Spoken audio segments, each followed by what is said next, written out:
Kids working really, really hard. You know, you got some up-and-comers, possible future champs. Lorenzo Kilkenny, my son. Ronnie the Beast McCabe. You know, again, Lorenzo Legs Kilkenny. Legs Kilkenny. Yeah. And Ronnie's definitely a beast. You know, and you know what? It looks like we got a couple of heavy hitters in here in the cage as we speak right now. Putting it together. Got Sam Stern from Alpha Combat in Joe Vitale's corner. Sam Stern's been around the game for quite a while. Can't turn your back. And they'll bring him to a stand. All right, Zach Bapp, he wants it. He wants a little action there. He's gonna get it. Vitale's a game fighter. Vitale, you know what? He answers right back. Damn right.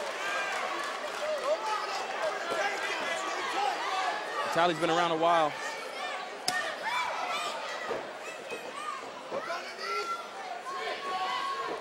Nice uppercut. Swinging wild. Zach Bapp just setting up the shots. Landing a couple of knees there. If I was Zach, I'd slow down a little bit. And there he gets it. Attempt to take down, a little headlock takeover. Vitale shoots for the double. Sits him on his butt. There we go. You know what? Sometimes it's all about setting the pace for the fight and becoming a technician. If you watch that Brazilian Jiu-Jitsu fight, that entire fight was about technique. Stronger, longer. And you know what? For most people who don't understand Brazilian Jiu-Jitsu, most of the fight is actually the dominant position is fought off of your back, not on top. Yeah, it's Jiu-Jitsu's hard. If you're not a practitioner or a fan, for a common person, you know, let's say a boxing fan or a kickboxing fan that's not accustomed to Jiu-Jitsu, it's hard to understand, it's hard to appreciate. Absolutely, and you know what? That entire fight, Italia was on top for most of the time, and what you think of the end of round one would think that he purely had the advantage there. However, you know what? Wacker maintained his poise. You know, he fought off his back, where he's very comfortable. Waited for a shot. Lins was, I would say about 170 pounds. Yes. So, you know, he had Mike outweighed by a good 15, 20 pounds. So, but you know what? Like Ilio Gracie, the founder of Brazilian Jiu-Jitsu, said, Brazilian Jiu-Jitsu was made and it was designed for the smaller opponent to defeat the larger opponent. And we saw that here this evening. We saw that here this evening.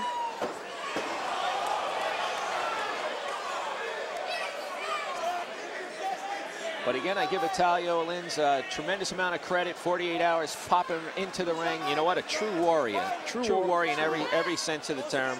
Mike's original opponent, Renato Tavares, had to pull out due to injury.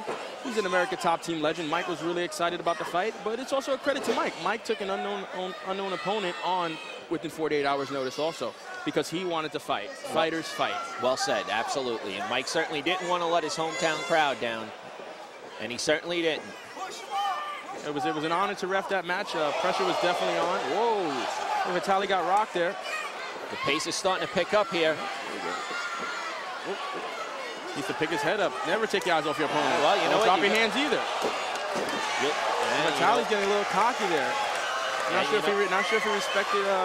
Vitale took one straight across the chest there. Not sure he respected the power of Bapp.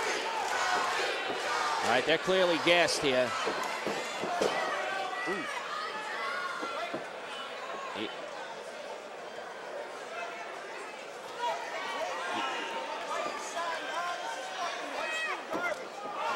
Vitale's just going in with, you know, unwarranted kicks, just throwing them up there. Valley's gas. His mouth is wide open. If he's not careful, his mouthpiece is going to come flying out. You know, I'll tell you right now that if Zach Bapp, he puts something together, you know, he could end this fight quick right here. It's surprising. Vitale started off very strong, but I think he might have winded himself. People understand how much energy going for takedowns takes out of you. That's the end of the second round. A sold-out crowd here of over 3,000 people. Standing room only. And you know what? More importantly, we really appreciate everyone sitting at home on pay-per-view watching this event and showing their support. Nice takedown by Vitale. Sam Stern going nuts in the corner. That's Sandar right there. That's the way it's supposed to be done. Not sure what that little dance was Sam was doing. Might have learned that at Gracie Tampa while he was up there. I'm not sure.